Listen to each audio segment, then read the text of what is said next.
Olá, gente, estamos iniciando mais uma videoaula.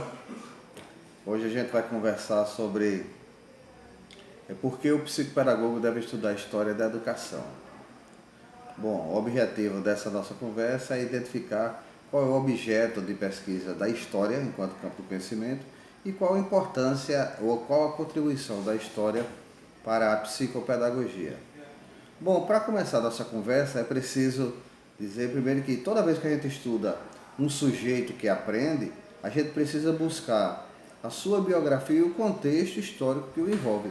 Toda criança, todo adulto, todo idoso que aprende, ele tem uma história de vida, ele tem uma família, ele vem de uma comunidade, ele tem um passado, ele tem uma trajetória. Então, para que a gente possa entender muitas vezes as dificuldades que esse sujeito tem para o processo de aprendizagem, ou mesmo como esse sujeito aprende, precisamos conhecer a história desse sujeito. Da mesma forma, as instituições. Toda vez que a gente vai intervir numa instituição, seja uma empresa, seja uma escola, seja um hospital, qualquer outro espaço de intervenção do psicopedagogo, a gente precisa conhecer todo o contexto histórico dessa instituição ao longo do tempo. Jean Maisonneuve, né, que é um dos autores mais importantes da psicossociologia, ele já destacou que o indivíduo como sujeito contextualizado, né? O indivíduo, ele se desenvolve na sociedade interagindo psiquicamente e socialmente. Nádia Bossa, uma psicopedagoga importante no nosso país, ela, ao discutir a questão do fracasso escolar, que essa é a evasão, é o abandono da escola, é o mau desempenho do estudante, ela sempre destaca a necessidade de se olhar esses problemas sob a perspectiva biológica, psicológica e social, portanto, histórica e social também.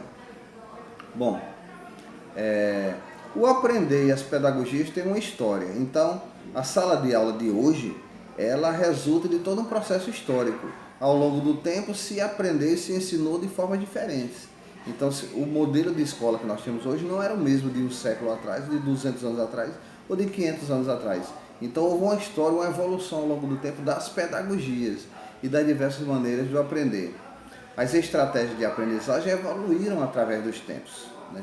As sociedades primitivas mesmo, elas se caracterizavam por uma aprendizagem muito prática e muito livre, através do exemplo, através da socialização dos indivíduos da cultura.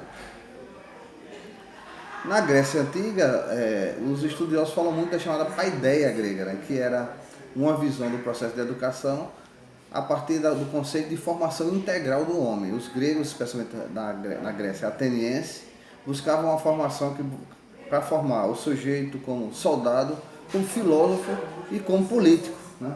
Ou seja, você precisava de uma formação integral, plena do sujeito em todas as suas dimensões.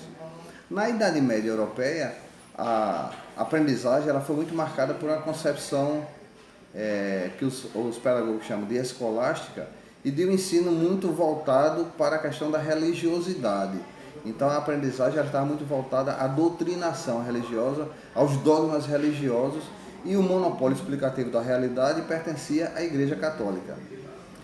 Na sociedade moderna nós temos a emersão de um pensamento mais racional, especialmente a partir da Renascença Europeia, e a partir daí do desenvolvimento de toda uma série de correntes de pensamento que acreditavam na educação como elemento fundamental para o desenvolvimento da sociedade. Nós podemos destacar ao longo da história grandes pensadores da educação. Podemos falar de Comênios, né? Podemos falar de Rousseau, John Dewey, Maria Montessori, Paulo Freire, Emília Ferreiro. Todos eles pensaram aprender sobre diferentes dimensões ao longo do tempo.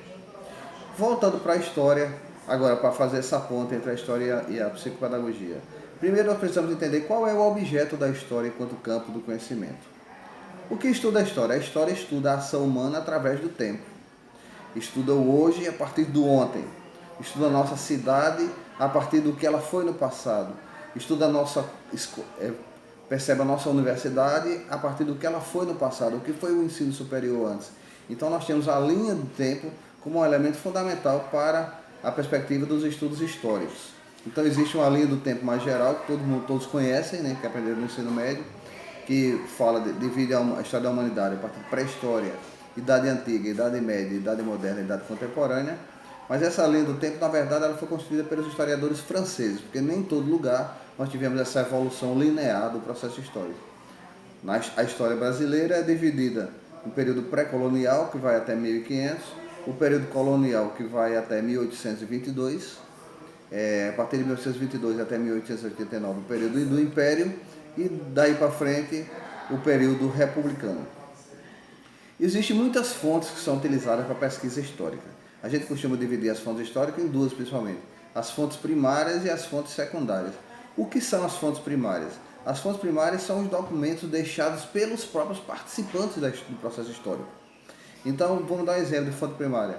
A arte pictográfica nas cavernas que existem em diversos lugares da Europa e, por exemplo, no Nordeste brasileiro, no São Raimundo Nonato, no Piauí. Lá você tem inscrições que foram feitas há milhares de anos atrás por pessoas que viveram a situação. E as fontes secundárias, quais são? São aquelas fontes que foram transmitidas por outras pessoas.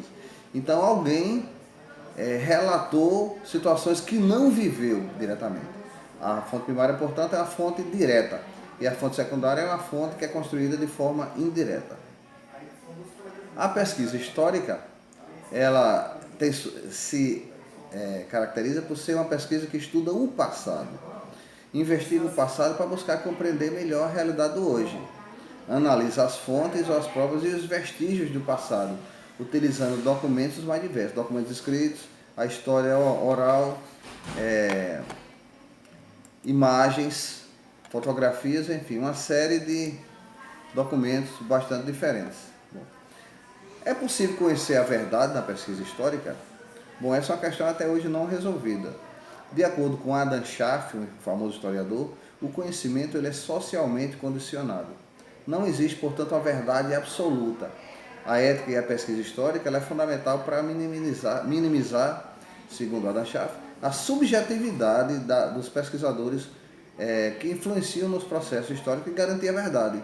Então, nenhum pesquisador é neutro, nenhum pesquisador é isento. Agora, ele precisa ter uma metodologia adequada que dê seriedade ao seu trabalho. E mesmo a gente discordando de suas interpretações, a gente percebe a seriedade pelo rigor da pesquisa que foi realizada. Bom, e finalmente, por que o psicopedagogo deve estudar a história da educação? Porque as raízes dos fenômenos educacionais atuais estão na história. Para entender os fenômenos da educação de hoje e interferir neles, é preciso buscar as raízes políticas, sociais e filosóficas dos processos educativos atualmente existentes.